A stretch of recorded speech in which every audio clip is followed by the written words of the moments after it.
Well, hello there, American Farmsteaders. This is Donna at Hazelbell Farm. And this is Jenny with the Gramstead Family Farm.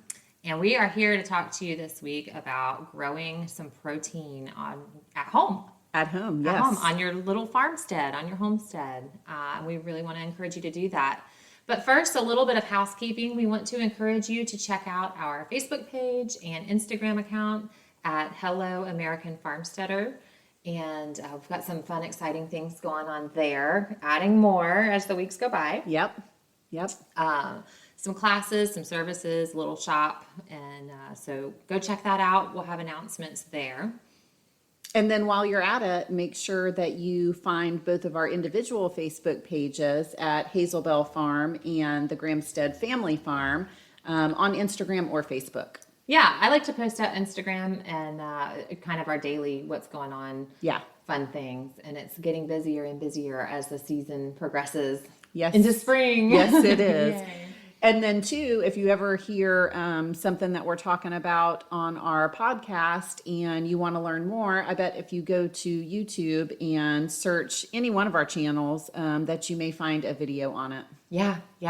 We're here talking about what's going on with our farms and life from week to week. And so that's exactly what our YouTube content is as well. Yeah. What's going on. So absolutely.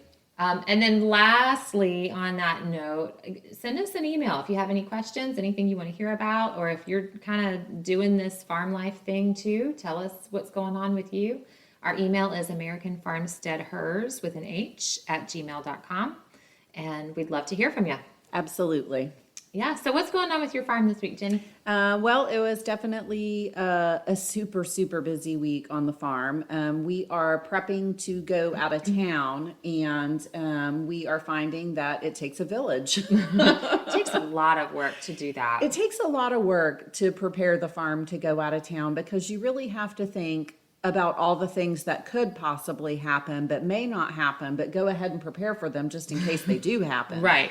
And so one of those things was getting our fence line a little bit more secure for our new herd of cows that we brought in. So I kind of broke my rule of always having your fences set up before you bring animals onto your farm. And I mean, I only you had a only fence. semi-broke it. We had a 5-strand barbed wire fence. And part of it was kind of old and rickety, but we didn't have an electric perimeter set up. And we brought in a bull, and our neighbor has a bull, and that electric wire was not there. And our little miniature Aberdeen Angus bull busted through the fence to go fight with the Beefmaster bull, who is way bigger than he is. And they went round and round. We have this little, it's kind of like a wet weather creek that runs through our pasture and through our neighbors. And the bulls were like pushing each other through that wet weather creek, and water was flying everywhere. And they went at it for a good, 20 or 30 minutes. And they finally settled down, and I was able to, it's a good thing ours is food motivated, but I was able to put some cattle cubes in a bucket and just kind of rattle that to get his attention, which of course got the whole herd's attention from next door. Feed? And on that particular fence line, we have a gate on that fence line that goes in between our pasture and our neighbor's pasture. And thank God the gate was there, because otherwise we would have had to take him all the way around. And he's not halter trained. No, and he's not halter trained. He's not walking on a rope for you. No. So the whole entire herd came up to the gate, and our bull was on the right side and the whole herd was on the left side. So I was throwing cattle cubes to the left, getting them to move to the left. And as they all moved to the left, I opened that gate up, and lo and behold, he walked right back through the gate. Amazing. I was like, it's amazing. Thank you, Jesus. Because of course my husband's not home when this happens. Right. So that's kind of, that's the note that we're on here, is how to farm like a girl. And what does that mean? It means we're here holding down the fort when things like that happen. Yes, it means throw cattle cubes if you have to. You do whatever it is you got to do to get the job done. Yeah, so he came back in, and literally that day we started with the electric fence. And so that one fence line that we share with our neighbors, we went ahead and ran 4 strands of 12 gauge high tensile wire. We did 1 down low for the sheep. I did 2 in the middle for the miniature bull, and then I did 1 up higher for the neighbor's Beefmaster bull. And they, so far, I think we're on like day 3 of running that and it being complete. And so far, everybody is respecting the fence. Good. So I'm glad Good. that is over and we got that done. And we'll be moving the cows when we go out of town, though. That way they just aren't on the same fence line. Right. I was going to say they're not sharing that line. That's a good plan. Yeah. So yeah, and our pigs have managed to, I mean, they've been fine for a while, but they've managed to break their feeder twice this week. So we'll be fixing that for a 3rd time. Again, we're just preparing to go out of town. So all the things that are going wrong are going wrong. That's how it goes sometimes. I was farm sitting for a friend once, and her rooster, she had this beautiful big rooster, and I went over there to feed animals, and he was just dead. I was like, oh my gosh. Like everything else was fine. He was just dead in the coop. And it just happened on my watch. It felt so bad, you know. And then there was something else that went wrong once. When the same friend was gone. I can't remember what it was. But it's like this stuff only happens when you're gone. Yes. When you're gone, you can definitely count on some kind of catastrophe happening. Or drama, some kind of farm drama. Yep. So, but we've got people staying at the farm for us. And my boys will be there to help. So hopefully everything will be fine. Good. Yeah. Very good. And you're on call for cow emergencies. I was just thinking, you have some pregnant cows that you have no idea where their due dates are. No, and he was breeding one of the other ones the other day. So I think I had 2 that were not pregnant. The day that he busted through the fence. Interesting. Very interesting. So I'm really curious because they're older cows. Right. So I'm really curious to see if they have another heat cycle. If they settle. And so, you know, who knows? Who knows? We'll see. Well, I hope there's no calves born while you're gone. Hopefully not, because the one cow that she had mentioned was for sure pregnant. She said would calve sometime in the spring, but she did not know when. And this particular cow, I think, is 6 years old. Okay. She has no milk in at all yet. She should be fine. Her bag is really empty, although she's kind of springy and mucusy. Oh, okay. But, okay, so some cow, it depends on the cow. Yeah. Some cows can do that their whole pregnancy. I mean, Okay. it's just like people. Every pregnancy is different. you Right. know? So my milk cow, Hazel, my Jersey cow, she does that her whole pregnancy. Like from the time that she's confirmed bred at day 30, she's springy, she's swollen, she's mucusy. Yeah. Right. Yeah. And then it'll get worse as she gets closer. And then as like when birth is imminent, 12, 24 hours, it's like, oh, there's a lot going on there. Right. But, like our head beef cow, Belle, she doesn't do that at all until it's time to birth. Okay. So, I mean, You never know. You never know. With cows, you never know. That's what I figured out when our last calf was born. Like, who knows? right? Due dates are nice and all, but you know, they can go like 2 weeks either side of their due date. So you really do never know. So what was going on this past week at your farm? We're planting all the things. Yes. I don't have I started my tomato and pepper seeds kind of late. So I don't have those in the ground yet. I want them to get bigger first before they go in the ground. They got flooded with a bunch of rain last week, and I have had to rescue them a couple of times.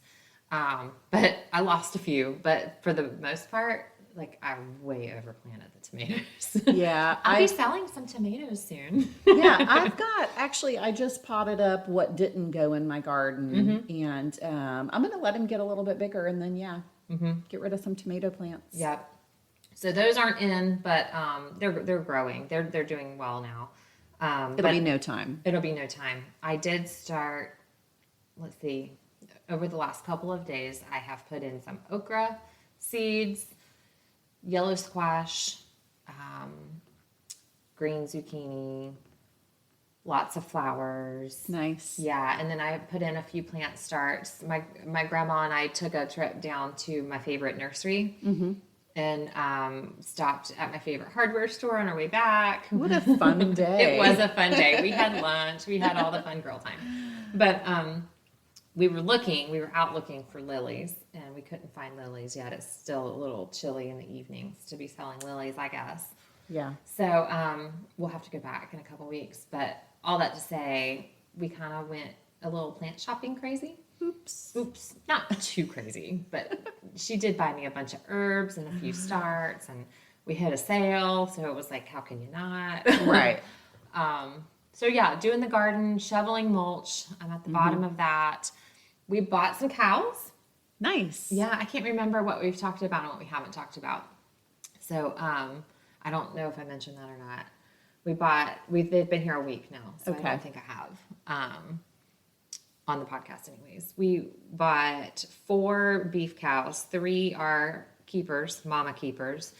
One already has a freezer date. She is a big fat pain in the butt. she's a scary Brahma influence. Yeah.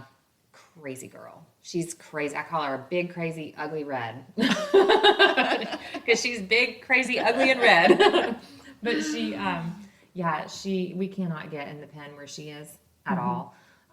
But she's in there finishing out with a couple of steers that will go just after her. Yeah. I think. And so growing our beef herd is exciting. Working on soil management on our pastures. Yes. Seed, fertilizer, yes, all of the above. Hay. There's a hay shortage happening. Yes. And we have to buy in hay right now. We don't have enough grass to support all of our cows. And so figuring out how to best do that as the grass is coming in and where to put the hay and that. It's a whole thing. It is. I mean, it's really something that you really have to kind of plan and think about, you know? We bought some hay for when we're out of town just to entertain my cows. Oh, that's a good idea. Yeah, that's a great idea. Yeah. So that's what the boys will do when they get home from school. Go feed hay. So good entertainment. As long as they have something there, as long as they have food there, they should have no reason to try and get out. Yeah. So that'd be good. Yep. So yeah, I think today we are going to talk small protein that you can grow yourself on your own homestead. And I use the word homestead because you do not have to have a farm and you do not have to have acreage to grow your own protein. You can have just a tiny little homestead with a regular sized yard. And there are a ton of different options for small protein that you can grow yourself right in your own backyard and even process yourself. You can harvest it yourself. That's Absolutely. Right. Yeah. So let's talk about that. Let's talk about, I think, and I don't know, it's been a long time since I've been in a situation where I didn't know how to process a small animal. Yeah. I grew up processing chickens, so that wasn't an issue. Right. But And I've not lived in a neighborhood subdivision since I was 9 years old. Right. So I forget, and then I was a kid. Like, I don't know what I didn't know there was rules. I mean, obviously nobody has a cow in the backyard. But, we get that people are dealing with homeowners associations. They're dealing with neighbors who don't want to hear roosters. They're dealing with town and city ordinances. There's all kinds of things and reasons that we hear why people cannot do what we do. And we're not saying you have to do what we do. We're here to give you the answers of how you can do a little bit of what we do. Yes, absolutely. In the situation that you're in. Right. So let's start small. Okay. Let's say people are not into killing anything. They don't want to harvest any animals. They're not there yet. They understand it, but they're not there. Eggs. eggs is such a small, simple form of protein, you know, and you don't need many chickens to get a bunch of eggs. Right. You know, I think with egg production, you know, if that's what you want is egg production, you can really search out some certain breeds that lay really early and lay a ton of eggs. Right. Yeah. Last year, I think it was last year. Yeah. Last year we bought some chickens from a hatchery, and what the heck were they called? Was it an order we did together? I bought some production reds last year. It's not production reds. Why can I not think about what those are called? I like well summers. Okay. They lay nice big eggs, and they're good dual purpose birds too. So they grow big and fat for meat. Not as big as like your dedicated to meat birds like Cornish cross, but that's a good breed for layers. I like production reds also. They're basically like your Rhode Island reds. They don't have a whole lot of personality if you're looking for, you know, those chicken friends in the backyard. But they do lay. They keep laying. And when they molt quickly. Okay. And they just kind of keep going. Okay. So it was Nova Gens that I bought. Okay. And I hadn't heard of Nova Gens before. I was just on my regular hatchery website that I normally order from, trying to decide what I wanted to order in.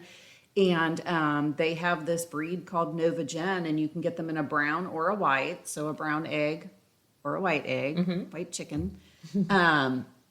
And these particular breed, it's basically like a sex link. Okay. Bird. And so the sex link chickens, if you feed them high protein, they will literally start laying eggs at 4 months old. Nice. And they will lay every single day. We get a ton of big brown eggs. So, you know, you just have to stop and think, you know, how many eggs is your family going to eat in a day? Right. You know, and just start with a small number. Right. So what if somebody lives in a neighborhood that says no chickens? What do they do? Well, We're not here to tell you to break the rules, but we're here to tell you that people do it. well, and you know what? If you don't want to be a rule breaker and you want to follow the rules and be an ultra good citizen, you could always maybe you have a friend that lives in a place that does not have an HOA. You know, Right. maybe you can offer that friend, hey, let's do this chicken thing together, and help your friend build a chicken coop. Right. I'll buy the feed and you feed them. Absolutely. You know, we have a couple of friends who just kind of contribute to our farm kind of on a couple times a year. You know, they'll do one thing for our farm, and they can't do stuff in their neighborhood. So in turn, you know, they get a really good deal on the meat that comes off of our farm. Nice. And it's super helpful, you know, to kind of, if you have a farm that you can work with like that. That's nice. Or just a friend. Yeah. You know? I would also say if you want change, then petition for change. Absolutely. You know, that goes with your association, that goes with your city ordinances.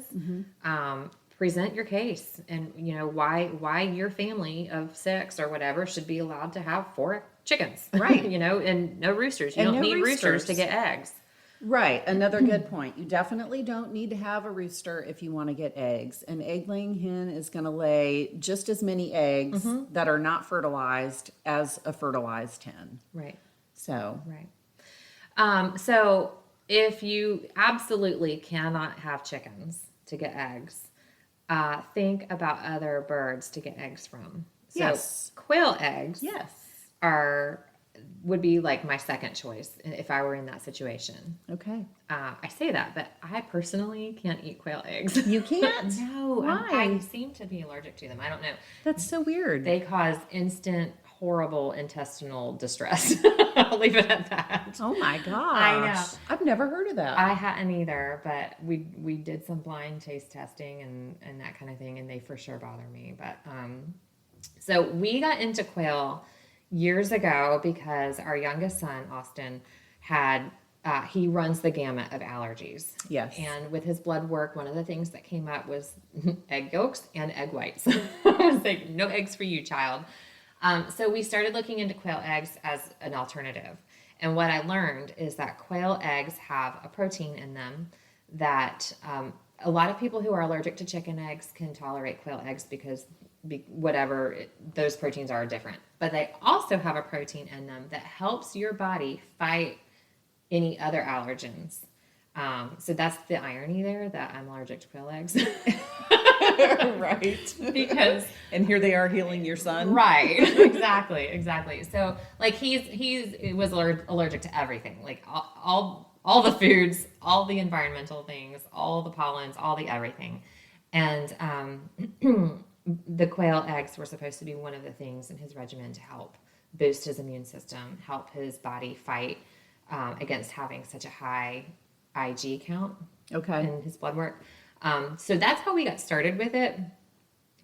You have to figure though, quail grows super fast. Super fast. So, what, like 6 weeks? 6 weeks from the time that they hatch to the time that they are sexually mature and reproduce and lay eggs is 6 weeks. Wow. And you can harvest them for meat too. Yeah. So quail are not going to be determined as livestock to your HOA or to your city or town. Right. And you can literally keep them in cages in your garage. They're pets. They're pets. They're just like a parakeet. Yes. And if you don't have a garage or you don't want to keep them in a garage, I mean, they require such a small setup. Yeah. Because they are such a small bird. You can do, build a little quail coop. Maybe that's up off the ground. That way it's a little bit further away from critters, or on the ground. you could do like a tractor. like a chicken tractor, a quail tractor, like a movable, small, lightweight coop. And then that way they get the benefits from being on the grass and eating the bugs, and they're fertilizing your yard at the same time. Yeah, they're taking care of your grass too. Yep. So on that note though, I would probably not want to spray my yard for, if you're using a yard service, a pest control service to spray your yard. Correct. You're probably going to want to stop that. Correct. And let the birds do the job. That way you're eliminating those toxins from your environment right there at your home anyways. Absolutely. Yeah, let the birds do the job. You can keep chickens that way too in a tractor. Yeah, we do several batches of meat birds a year, and we build just really lightweight tractors. I move them by myself, by hand. You don't have to have a four-wheeler or a tractor to pull it. I mean, I literally just have a tow strap attached to mine, and I just pull it with the tow strap. Because it's made out of... The chicken tractors that I run, I have two that I run right now. My older tractor is it's a hoop house basically, made out of PVC and chicken wire. The base of the chicken tractor is made out of lumber, so I only have 4 pieces of wood on it, which is what keeps it lightweight. And it's like what, 4 by 8? No, my chicken Something like tractor that? is, I build 12 by 6s. Oh, wow. Yeah, Okay. because I keep like 50 or 60 chickens in there. Okay. Which sounds like a lot for that space, but when they get bigger, I'll let them Yours out are to coming free and range. going, right? Yeah. So if somebody's in a neighborhood backyard, and let's say they're on a 1/4 acre lot, Right. for their whole front yard, Right. house, and backyard. backyard. So the backyard is a much more limited space than what we're used to. You could do a little 4 by 8 for your 3 chickens and keep them in there. Yeah, absolutely. And, so every day you're moving that chicken tractor. So you're not, really having to clean up after them. They're kind of fertilizing as they go, but, they're leaving a relatively small footprint in the space that they're in. And every day moving at a tractor length, even over the 8 to 10 week life of the meat bird, you're not using a bunch of space. Correct. I mean, it just doesn't take a lot of space. Yeah. Yeah. So when you mentioned meat birds, so you can do quail that way too. Yep. Quail are super easy. You need to figure about 4 quail eggs to 1 chicken egg. Okay. So if you can't get away with chickens and you have to do the quail thing, you can do that. You could do ducks. Yeah. Duck eggs are a little bit bigger. Duck eggs are so good. Fantastic. Yes. They're so rich. They're great for baking. But you can figure probably 2 chicken eggs to 1 duck egg. Yeah. That's what I would guess. I was going to go somewhere else with that, and I can't remember. Oh, meat birds. So Yes. if you're looking at tractoring for meat, you know, we try to run a bunch at a time because we're selling meat here off of our farms. Yeah. But if it's just your family, you don't need to do that. You can do 10 chickens at a time. You absolutely can do 10 chickens at a time. And again, I Yeah. mean, it's such a quick grow out and they just don't take up a lot of space. Or on the flip side, maybe you don't want to do chickens all year. Maybe you want to say, you know what, how many chickens do we need for our whole family for a whole year? Which is what my family normally does. At the beginning of the year, our first batch is the batch that goes in our freezer. Right. We usually do about 50 chickens, and that will last my family the whole entire year. And then everything after that is what we, you know, sell off of our farm. But you know, if you're doing that, if you take a look at that, you're thinking about having birds in your backyard for 8 to 10 weeks, and it's a whole year's worth of food for your family. Right. In 8 to 10 weeks. It's awesome. You know, And it's so nice. It is, you know, in this time that we're living in now, over the last 2 years. Yeah. I mean, nobody thought we'd be where we are. No. Nobody thought 2020 came and was like, oh my gosh. Right. There was so much exposed with the food chain, right? Our supply chains, all of our supply chains. But when that comes down to putting food on the table and you walk in the store and you can't find what you're looking for, we're so conditioned in our country, you know, first world problems here. We are so conditioned to just have whatever we want, whenever we want it. Yep. And maybe I can't find something at one store. I can always go to another store. But that wasn't the case. That's not the way it went. And it's not trending back the other way. Right. It's continuing to get worse. And I think, you know, as this whole war thing plays out, more food supply chain issues are going to be exposed. And, you know, Grandma survived the Great Depression because she knew how to do stuff. She knew how to do stuff. That's right. She knew how to raise a chicken. That's and right. clean it. Right. And cook it. That's And right. make it stretch. Yeah. Yeah. So, there's nothing more comforting than being able to not have to walk into the grocery store and expect that there's going to be something there and there not be. You know, there's no greater feeling than raising food and putting it on the table for my kids and my family. It's so true. And now that we've been doing our own food for a while, we have come to find that we're so spoiled with our food now. It has totally ruined going out to eat. It really anywhere. has. You can't go out to eat anywhere and eat better. No, you really can't. I mean, and when we do go out to eat now, we're like, where can we get really good seafood? Right. Because I'm not growing that. we don't grow fish. Although I would love to. And at one point I had an aquaponics set up and I still have it. It's just not running. Right. I just don't have anything in it. But I keep on telling myself I need to get that going again. That way we have fish. Right.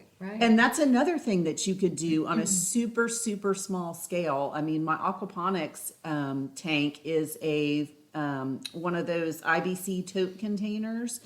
I want to say it's like 200 gallons, maybe. I think that sounds right. Yeah. It might be 250. I think it Something might be like that. 250. Yeah. Yeah. It's, I mean, the dimensions are not big. It's basically a cube that's like 4x4. And I've seen people run them in their garage with grow lights, and you can literally grow out 100 tilapia in one of those tanks in a matter of like 7 to 8 months, and grow a few vegetables on top so at the fast same growing. time. Yeah, they grow really fast. And so, again, it's something that's super high protein that you can do it without acreage. And the thing about tilapia is they reproduce like more than rabbits. Yes. We have a friend with a tilapia farm, and he had to shut down like half of his farm just because he was overrun. It was with too fish. much. Yes, and he couldn't sell anymore to the grocery stores. They were full, you know, and he started giving away fish to friends, starting farms and that kind of thing. And then they didn't keep it up, so he just was kind of like, he had to really downsize his operation because they reproduce that much that quickly. Nice. Yeah. that's something we're interested in doing here too. One day. One day. I know. One day when I've got extra time, I'll get that going again. Yeah. Right now, my chickens are actually laying eggs in the grow bed, so it's not wasted space. Good.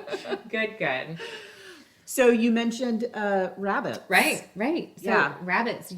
Rabbits, we've raised meat rabbits before as well. We tractored some. Okay. You can tractor them with chickens or with quail. So you can run them together in the same tractor. And Okay. That's okay. But if you find a good meat breed of rabbit, we liked American chinchillas. They are super soft coated. This is the hard thing, is coming to terms with taking life. I'm sorry, I don't want to step on any toes here, but no matter what you're eating, even if you're a vegan, life is lost so that you can eat. Absolutely, 100%. And so I don't know. Like I said, I don't want to step on toes. I don't want to start that argument. But pound for pound, rabbit, the amount of time that you put into them, the amount of money that you put into them, rabbit meat is the most efficient by far. Yes, by far. We actually, so the problem my friend had with his tilapia farm, we had that problem with rabbits. I was like, oh, okay. We had the same problem with quail actually too. Okay. The turnover rate was so fast. We found we were just putting too many quail eggs in the incubator to keep going. But rabbits, is if there's a male and a female together, you can get away with like 2 females and 1 male. And gosh, I wish I had the numbers. I didn't come prepared with that, but we raised so many pounds of meat in just a very short little bit of time, like in 3 months. Nice. Yeah, and they grow out fast. I want to say 12 weeks. Okay. And they're not considered livestock. Right. I mean, they're like pets. Right. As far as your HOA goes. Yeah, absolutely. So, and I had seen your rabbit hutch that you had. I mean, it was, I don't know, maybe 6 feet long by... I think it was longer because we had 3 separated cages within there, and each cage was probably I want to say it was like 3 by 4 or maybe 4 by 4. It's probably 16 feet long. Okay. So I'm just going to say that 16, and there were I don't know, maybe 4. That's only 12. Anyway, something like that, like 3 by 4, 4 by 4 cages, up off the ground. Right. So you're not talking about a whole lot of space at all. No. To raise a ton of protein. A lot. And honestly, if you're tractoring them, you're not buying very much feed at all for them. Okay. We fed them a lot of garden scraps. Okay. So if you have a raised bed garden going on, kale, cabbage, carrot tops, we fed them a lot. We really bought very little feed. Which really, I mean, and if you're starting stuff from seed yourself, you can essentially grow a lot of that food. Right. You could grow a whole bed just for the rabbits if you really wanted to. Yeah. And then they are such fantastic contributors to the garden by way of their manure. Yes, and you can use that manure right away. I think we talked about that before, that rabbit manure is a cold manure, and so you don't have to compost it down before using it. And here's another thing I hear, I'm not putting poop on my vegetables. Well, let's say you can't find fertilizer. Bugs are putting poop on your vegetables. Birds are putting poop on your vegetables. There's poop on your vegetables. Right. And now there's the whole fertilizer issue going on. Yeah. We need to be able to use our manure in our gardens. Yes. Absolutely. Yep. And then so another cold manure would be sheep. And goat. And goat. Yeah, let's do these like kind of together. Yeah. Sheep and goat. Because they do go together. Yeah. They are another fantastic source of small protein. You probably couldn't get away in an HOA with a sheep or a goat. No, but let's say you're on like an acre lot somewhere. Yeah. And you're looking to be a little more self-sustainable, and you're doing the chicken thing, and you want to do more. You're doing the garden thing, you're doing the chicken thing, you want to do a little bit more. If you can get some goats or sheep on your place, an acre is more than enough space for that. Yes, more than enough space. You just got to have your fencing situation figured out. I mean, the sheep are a little bit easier on the fences. They're much easier on the fences than goats. Yeah, so the saying goes, if you can throw a bucket of water through and the water gets through the fence, then the goat will get out of the fence. And it's probably true. It's probably true. Yeah, we haven't had a lot of issue. We've had goats a couple of times, and we haven't had a whole lot of issues. But I mean, we've always just had good fences. Yeah. We've had the occasional jumper that we had to take care of, but yeah, it's not been difficult at all. You know, and the sheep and the goat, it's a pretty quick turnaround time too, Yeah. as far as growing meat. I mean, if you have one female, she can give you 2 lambs a year, and those lambs are ready to go as soon as 8 months. So it's Yeah. a pretty quick grow out. Goats would be the same. You want to look for your meat variety, your meat breeds, though. Yeah. You know, to really put some oomph into what you're doing to get more meat.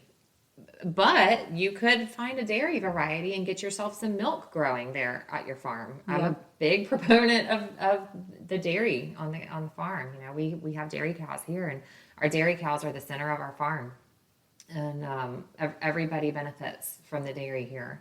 So, you know, maybe you don't want a cow, you're not ready for that, or you don't have the space for that. Dairy goats, dairy sheep Yes. would be a good way to fill that. Yeah. And they're small enough to where you can process those animals yourself right at home. Yeah. That was our main reason for adding sheep. Well, and you know how it is trying to get a butcher appointment. Oh, forget it. You know, the butchers in our area, they're few and far between, and they are super booked up. And we really wanted another meat source where we could just butcher it ourselves at home, and it wouldn't be like a big ordeal like a cow or, you know. And so sheep was the answer for us, and we are not sad that we added them to our farm. Awesome. They've been a great resource, a great source of meat, and they really keep the yard and the woods and everything nice and clean. They're great foragers. Yeah. So here's the benefits that you may not be thinking about as we talk about growing food at your place as far as protein goes. The goats and the sheep, let's say we're growing lambs for meat.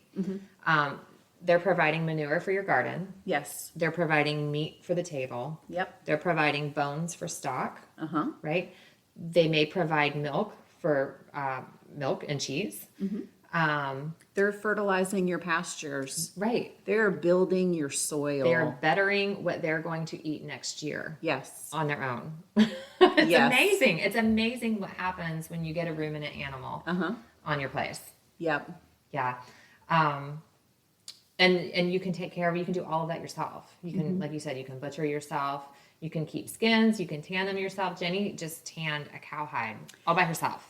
I did, and I'm going to be getting another one in April. That's so cool. Yeah, we have 2 cows going to the butcher in April, and one of them I'm actually kind of a little sad about because I've really enjoyed this particular steer. But That's kind of part of it sometimes. yeah, it is. It's that little black and white one that we have, and he's just been super fun to have around. But we got him as a baby, and so he's a little older than 2 now, maybe close to 2.5. But so we've had him for a while, and we've just enjoyed having him around. But when we got him, we knew he is for food. Yeah, he is for food, and you know, and oftentimes when we get animals, we know up front they are for food. That is their purpose. And right.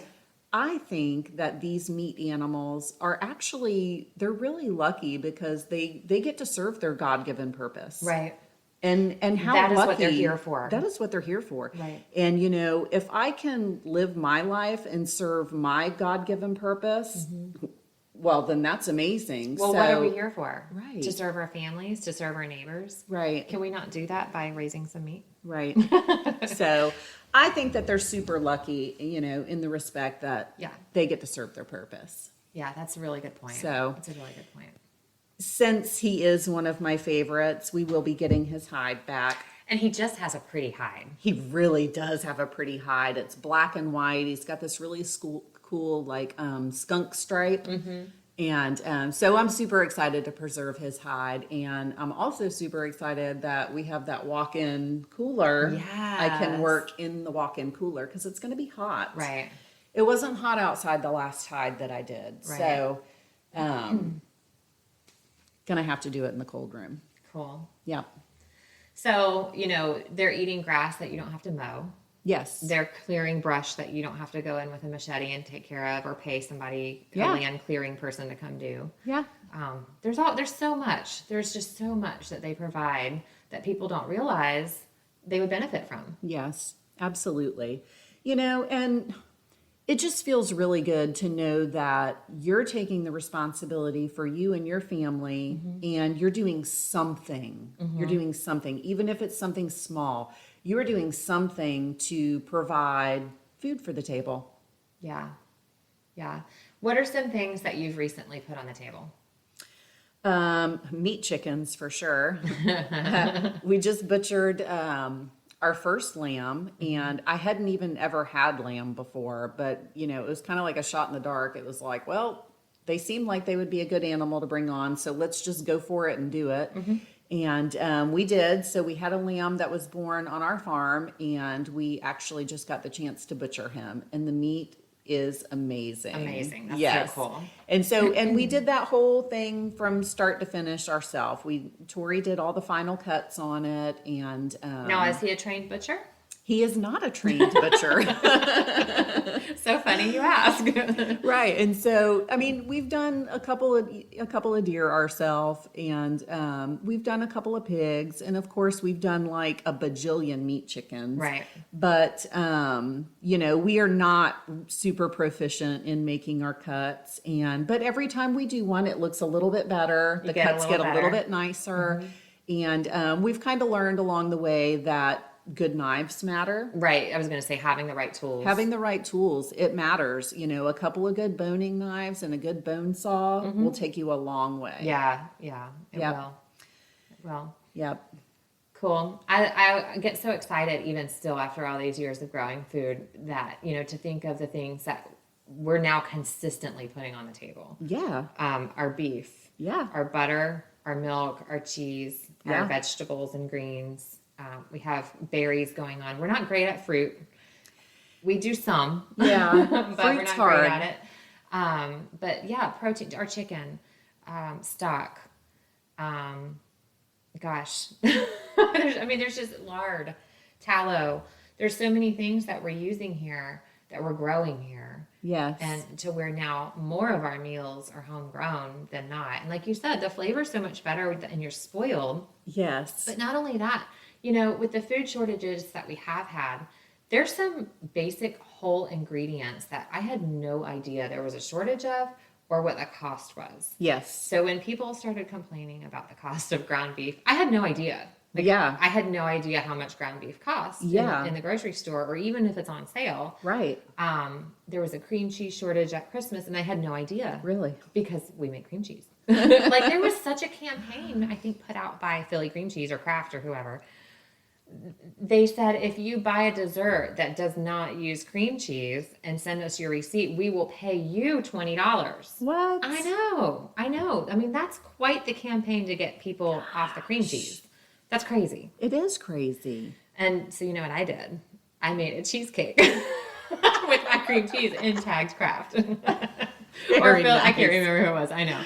Nicely done. Just because. Right. Maybe not very Christ-like. I don't know. But truly, in the spring of 2020 with COVID, there was an egg shortage, right? Yes. Do you remember that? No, I don't. I didn't. Because I don't buy eggs. I didn't know either. And I had people came out of the woodwork like crazy wanting to know if they could buy some eggs. So, if you were one of those people who found your small farmer during that time, during these last 2 years, and you have supported your small farmer, please do not forget him or her when things go back to normal, if things go back to normal, because Right. it doesn't look like that's going to happen. Yeah. But if it was something that was a short-lived shortage, and that thing is restocked on the shelf now, remember who fed you during that time and who provided for you, and don't just push them off to the wayside, because they're still out there working for you. Yes. Yes, and working hard. They're doing it.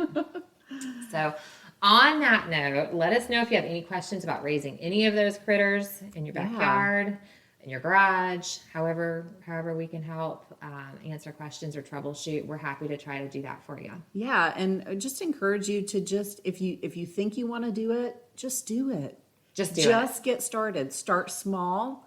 Build a nice structure to house those animals in, whatever that structure is. Start small. There's, a ton of information out there on this kind of stuff. Learn along the way. Yeah. Learn along the way. Absolutely. So, I know for myself, I grew up in the suburbs, and if I can do it, anybody can do it. Yeah, I say that all the time. All the time. If I can figure it out, anybody can figure it out. Yes. So go farm some protein Yes. in your home, in your subdivision, wherever you are, and grow some food, put it on the table. Yep.